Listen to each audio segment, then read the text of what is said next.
السلام عليكم. الفيديو ده احنا هنتكلم عن حاجه، يعني ده اللي احنا بنحاول نقدمه في الشانل، ان انا كنت بقول لك هنا حاجه مفيش اي حد تاني مثلا من الانفلونسرز بتوع البروجرامينج بتوع اللي شغالين في الفيلد هيقولها لك، عشان خاطر تشوف اي حاجه مثلا انا بقدمها لك فلازم اكون بديك حاجه انت شفتهاش قبل كده. وزي ما احنا عارفين هي اكتر حاجه دايما انا بلاحظ الناس بتشكرني عليها او بتبقى عايزه تشوفها، هو الجراءه في الحاجات الداخليه او اللي ممكن تكون بيرسونال شويه، او ان انا بتكلم في حاجات دايما الناس بتتحفظ جدا ان هي تتكلم عليها. اخيرا الكورس بعد سنتين الميكنج خلص ان شاء الله. ميعاد الكورس هيكون يوم 11/11. ليه اخترت اليوم ده؟ مش علشان خاطر 4 ارقام مصفوفين من بعض بس وخلاص، لان يوم 11/11 ده اليوم اللي انا دخلت فيه العمليه اللي غيرت حياتي، ان شاء الله تكون الاحسن. فعايز احس ان انا زي ما اكون ما اتخدش مني حاجه خلال السنتين اللي فاتوا دول، وفي نفس الوقت اعوضكم عن السنتين اللي طلبتوا مني كتير جدا ان انا ارجع اعمل الكورس تاني. فان شاء الله اللانشنج بتاع الكورس الفيديوهات المسجله هتكون افيلبل يوم 11/11، وفي نفس الوقت يوم 11/11 هنبدا الجلسات اللايف بتاعتنا. هنعمل سيشن لايف كل اسبوع لمده 6 شهور ان شاء الله، لحد ما كل الناس اللي هتشترك في الكورس بتاعنا تكون كلها باذن الله اشتغلت، واكون عوضتكم ان شاء الله. وحاولت ان انا ارد جزء يعني من الدعاء اللي انا خدته منكم ومن المحبه اللي خدتها منكم الفتره اللي فاتت دي. فالكورس هيبقى يوم 11/11 لكل الناس اللي هي حابه تشترك. جهز نفسك علشان خاطر 11/11 مصر كلها هتشتغل في البروجرامينج. النهارده انا هكلمك ازاي انا بقيت مليونير من البروجرامينج فقط لا غير، مش من اي حاجه تانية، من البروجرامينج فقط. الفيديو ده انفلونسد عشان خاطر نكون صراحه مع بعض بفيديو كان عمله وائل السلوكي، وشرح فيه هو ازاي برضو بقى مليونير. مفيش اي حد تاني يتكلم عن حاجه زي دي، فانا حابب ان انا امشي على نفس الخطه، لان ده هيفرق كتير بقى. الفيديوهات اللي كانت معايا دي لما كنت بشوفها بالانجلش دايما كانت بتحفزني، بس الشخص اللي قدامي ده ما عداش بنفس الظروف، ما اتولدش في نفس البيئه، ما عملش الكلام ده كله، فما فيش بيني وبينه سيميلاريتيز، تشابه، فمش عارف احس قوي كلام. لكن لما اتفرجت على الفيديو بتاع وائل انا بقيت عارف احس كلام. الفيديو ده كان هيفرق معايا جدا لو انا كنت في اول طريقي من البروجرامينج مثلا، وكنت شفت حد بيقول لك انا ازاي بقيت مليونير بالبروجرامينج، انا كنت هعيط من كتر الفرحه. فانا مش عامل الفيديو ده علشان خاطر اقول لك بص بقى ده انا جامد وعندي عضلات وعملت اللي انت ما تعرفش تعمله وانا بقيت مليونير وبص يابا الفلوس وانا هوريك ده انا جامد تنين. انا ما عنديش هدف ان انا اعمل كده خالص، ماشي؟ لان من وجهه نظري الشخصيه طول ما انت معاك تحت 10 مليون دولار يعني نص مليار جنيه فانت فقير. فانا من وجهه نظري الشخصيه انا من المعدمين، مش من الفقراء، يعني من المعدمين خالص. فانا مش طالع علشان خاطر اعرضها عليك، بس انا طالع اقول لك او اشرح لك انا ازاي قدرت اوصل لاول مليون وتاني مليون وتالت مليون من البروجرامينج لوحدها فقط لا غير. انا بدات امتى؟ ده هحكي لك فيها طبعا، يعني اكيد طبعا هحكي لك بطريقي. انا بدات اول شغل انا خدته في حياتي او اول كونتراكت كان في 28 فبراير 2021. 28 فبراير 2021 انا الكونتراكت ده اللي جالي كان ب 4000 جنيه ونص في الشهر. ساعتها كان مرتبي 4000 جنيه ونص في الشهر، كان اول مرتب في حياتي. كنت شغال حاجات تانية طبعا وقت الجامعه والكلام كده، اوقات كنت شغال في قهوه، اوقات كنت شغال في مهله لب، اوقات اشتغلت في سوبر ماركت، اشتغلت حاجات كتير. بس اشتغلت بتاع خدمات عربيات وانا صغير. ولكن طبعا اول مرتب جاي من تعليمي، جاي من الحاجه اللي انا هكمل فيها، فكان لي احساس مختلف خالص. ما كنتش بصرف منه اي حاجه، انا كنت بحاول اصرف از مينيمم از جيتس. فعشان كده حتى مع ان اصلا كان 900 جنيه مواصلات في الشهر، انا كنت بصرف 900 جنيه مواصلات لان انا كنت بنقل من العبور للمقطم كل يوم، شايل اللاب بتاعي، بصحى ساعه ونص مواصلات رايح، ساعه ونص مواصلات جاي. كنت في منتهى الفرحه. الفتره دي انا فاكر ان هي كانت من اسعد فترات حياتي حرفيا. كنت سعيد جدا، كنت بروح الشغل بدري قبل اي حد وبمشي متاخر، وما عنديش مشكله ان انا يبقى ساعه ونص مواصلات الصبح وساعه ونص مواصلات بالليل و8 ساعات ونص في الشغل. كنت اكثر التزاما، بس كنت حاسس ان انا بعمل الحاجه اللي انا هكمل عليها بقى. يعني كان احساس جميله، من اسعد فعلا فترات حياتي. بعد 6 شهور من الشغل ب 4000 جنيه ونص في الشهر، طبعا مش مؤثره في اي حاجه، لان انا لقيت نفسي حوشت في الاخر من ال 4000 جنيه ونص، حوشت 14500 تقريبا، 14600 حاجه في الرينج ده. احنا لسه بعيد جدا. جالي جوب اوفر تاني ب 7000 جنيه، وساعتها انا كنت حاسس بنقله مش طبيعيه. ده انا مرتبي قرب يتضاعف في 6 شهور بس. والله العظيم انا فاكر انا وقفت قدام المرايه في الجيم ورحت قايل ايه، والله قعدت اضحك واقول انا في السنه بقبض 84000 جنيه في السنه لوحدي، بقبض 84000 جنيه. الكلام ده كان شهر 8 او 9 في 8 او 9 2021. كان جاي شغل في شركه تانية، ده كان تاني شوب اوفر يجي لي في حياتي، وكان ب 7000 جنيه. الفرحه اللي انا كنت فيها ما كانتش طبيعيه. وساعتها بقى قلت بس خلاص، ده انا صباح الفل، انا اعرف اعمل اي حاجه، ماشي. ده انا رحت بقى قلت خلاص بقى انا كده راجل ومسؤول، واخد العربيه بقى بتاعه طالع اروح بقى مثلا الشغل اللي ما كانش حد بيستعملها في الوقت ده، واروح الشغل واجي ولو حصل لها اي حاجه انا اصلحها. ده انا بقبض 7000 جنيه والكلام الجميل ده كله. بعد شهرين بقى انا كنت استمريت على ان انا كنت بقدم في انترفيوز والكلام ده، فبعد شهرين بالظبط جالي جوب اوفر تاني ب 12000 جنيه. بعد شهرين ما كنت بقبض 7000 جنيه نفسيا كنت مبسوط جدا، وكنت حاسس ان انا خلاص المهندس العظيم راح، المهندس الجميل جه. كنت خلاص بقى يعني كنت حاسس اللي هو مفيش سعاده اكتر من كده. جالي جوب اوفر تاني في شركه من الشركات اللي انا كنت شغال فيها، مش عايز اقول اسماء شركات قوي.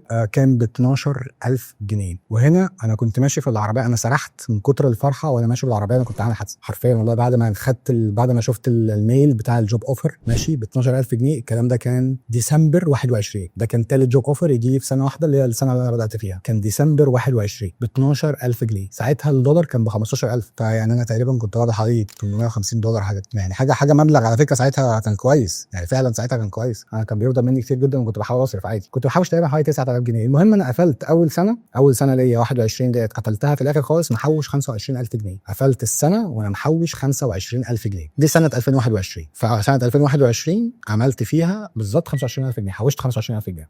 استمريت في الشركه دي مده كويسه جدا. بعديها بثلاث 4 شهور جالي شغل بارت تايم. بعديها بحوالي 3 4 شهور من الشغل فيها، في شهر 2 3 2022 جالي شغل بارت تايم. الشغل البارت تايم مع انه كان 4 ساعات بس كان ب 9000 جنيه. فانا ساعتها كان مرتبي، انا فاكر ان هو كان $1300 حاجه كده. كان 9 انام بال 12، وكنت باخد 21 في الشهر. ويا نهار ابيض على الروعه اللي الواحد فيها. انت لو حسبتها دلوقتي 21000 جنيه ساعتها توازي دلوقتي حوالي 70000 جنيه.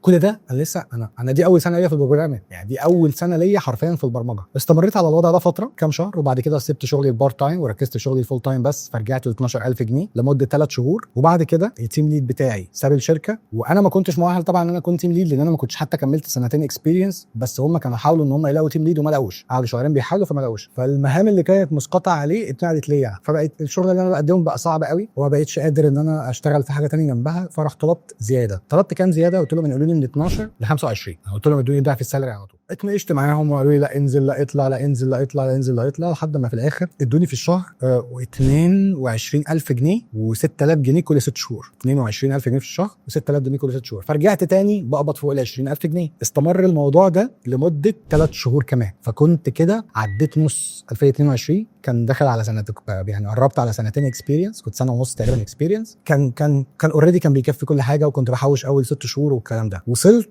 لحد سبتمبر 2022، يعني بعد ما بدات شغلي بسنه ونص كنت حوشت 80000 جنيه. من هنا بقى بدا الهبط بقى. بقت الدنيا بقى تتظبط، لان جالي شغل بارت تايم. وانا كان الشغل الاساسي بتاعي ان هم كانوا جابوا ناس اكتر، فجالي شغل بارت تايم جنب الشغل الفول تايم. واعتقد كان ب 20000 جنيه. يعني الشغل الفول تايم بتاعي كان ب 23، البارت تايم كان في شركه يعني مختلفه شويه السكيل بتاعها، وكان ب 20000 جنيه. فتوتال انا كنت بعمل في الشهر 42000 جنيه.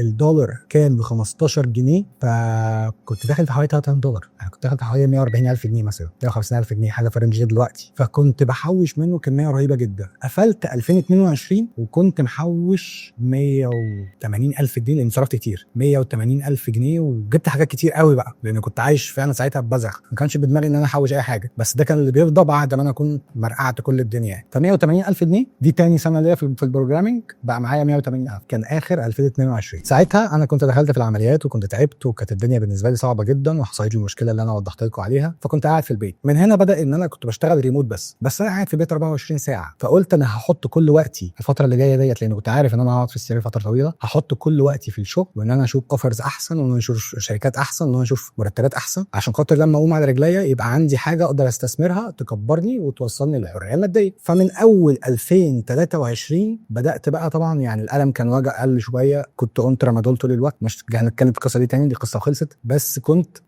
قادر ان انا اشتغل. الترامادول كان مخليني قادر ان انا اشتغل، وكنت خلاص قاعد مكاني طول الوقت. فاحسن حاجه اعملها ايه؟ هو ان انا اشتغل. ففضلت اشتغل مع ده، اخد مشروع من هنا، اشتغل هنا، اعمل من هنا، اروح من هنا، مش عارف ايه، وافضل اخد في مشاريع واشتغل، واخد في مشاريع واشتغل بارت تايم. يلا بينا. ما كنتش بخلي في اي كونتراكت انا كنت ماضي عليه على فكره. جالي شغل فول تايم في شركه احسن اخده، جالي بارت تايم تمام، عندي وقت جالي بارت تايم تاني قشطه تمام.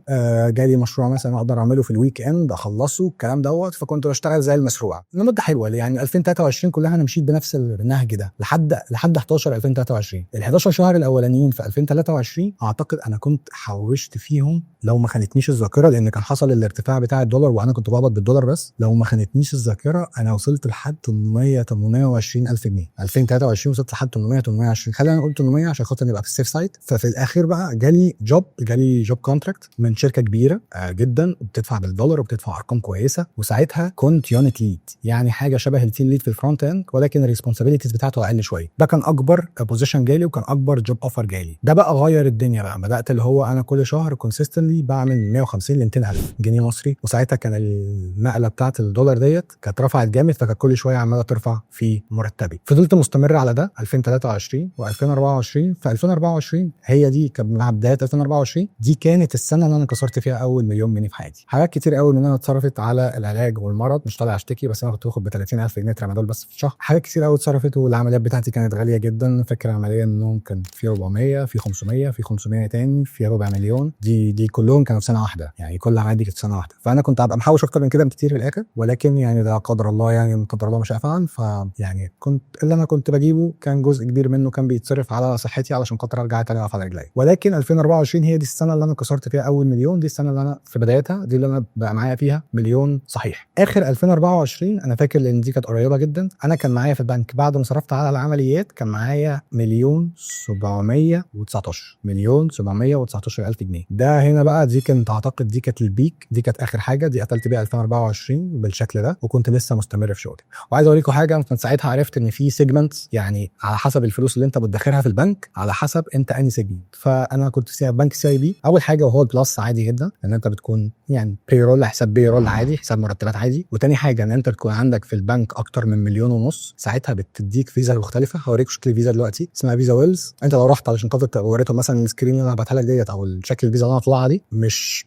هيطلعوا لك واحده زي دي غير لو كان عندك في البنك اكتر من مليون ونص. واخر واحده هي الفيزا برايفت المرحله ديت، لان هي كانت محتاج 20 مليون جنيه في البنك. فكل واحده فيهم ليها فيزا على حسب انت معاك فلوس قد ايه في البنك. هوريكم الفيزا الرقم تحت، اسمي تحت وفوق مكتوب ويلز. هي شكلها اسود، شكلها كده. واعتقد الفيزا دي مش هتبقى كومن ان انت تشوفها، مش هتشوفها كتير. ما اعرفش كنت شفتها اصلا قبل كده ولا لا. فخش اعمل سيرش بسيط واكتب الفيزا الويلز. انت شفت عليها اسمي وشفت ان هي من بنك سي اي بي. فيعني انا بس موريكم الموضوع ده عشان خاطر بس الشفافيه، اللي هو انا فعلا صادق في كلامي ولا لا. فساعتها كنت خدت الفيزا ويلز. بقيت الويلز سيجمنت بتفرق قوي في زياراتك للبنك، على فكره بتفرق جدا. بتلاقي نفسك اللي هو مفيش طوابير، مفيش الكلام ده، بتخش على موظف على طول متخصص للويلز. فبتفرق بصراحه، بتعزك انت مميز شويه. فبعد كده دخلنا في 2025. طبعا 2025 ما خلصتش، ولكن انا كنت شغال فيها. صحتي اتحسنت وبدات ان انا اتحرك، فبدات ان انا اخد شغل اكتر كمان من عادتي. والحمد لله الفلوس قد تكون زادت شويه. قفلت بكام؟ لسه احنا ما قفلناش السنه، بس يعني الحمد لله زودنا شويه على اللي احنا كنا حاطينه. والفتره اللي فاتت ديت انا بصرف بشكل بشع، لان الفتره دي هنتكلم عليها بعدين. بس يعني من شهر، من العيد الصغير لحد دلوقتي، انا اعتقد انا ممكن اكون بصرف في كل شهر حوالي من 250 ل 300 الف جنيه. فمخلي التحويش اصعب شويه. وهتقول لي انت بتصرف الرقم ده كله في ايه؟ جايين بعدين الحوار دوت، سيب القصه دي بس على جنب. ولكن الحياه دايما بتطلع لك بحاجات كده. فده مخليني مش عارف ازود قوي على الرقم اللي موجود. زاد شويه ولكن مش قوي، غير ان انا بحاول ان انا اعمل حاجات تانية. فبحاول ان انا يعني امشي وراها. وده برضه هنعرفه من المستقبل. ولكن هي دي القصه بالظبط، ازاي انا بقيت مليونير من البروجرامينج. بس في امثله كتير لناس كتير عمل كده من البروجرامينج. بس انا حبيت اقول لك الفيديو ده للتحفيز مش اكتر، للتحفيز مش اكتر. برضه الفيديو ده مش فرد عضلات. الفيديو ده مش بقول لك فيه ان انا جامد وانت لا. صدقني انا الفيديو ده بقوله لك عشان خاطر تشد حيلك، تلتزم بمذاكرتك، وتبقى حاطط الهدف قدام عينيك ان انت تبقى قادر انت تسبورت اهلك وعيلتك، وتبقى انت الشخص اللي الناس بتبص له وتعتمد عليه وقت ما بيكون هي ضائقه، وتحس ان انت سندهم فعلا. وصدقني الاحساس دوت عمره ما بيبقى بيتقدر بمال خالص. فبتفيدك كلكم، واتمنى ان انتوا كلكم يبقى معاكم فيزا ويلز. اتمنى ان انتوا كلكم تكونوا في منطقه ماديه مرتاحين فيها، او على التوب البروجرامرز في مصر. وشدوا حيلكم بالتوفيق.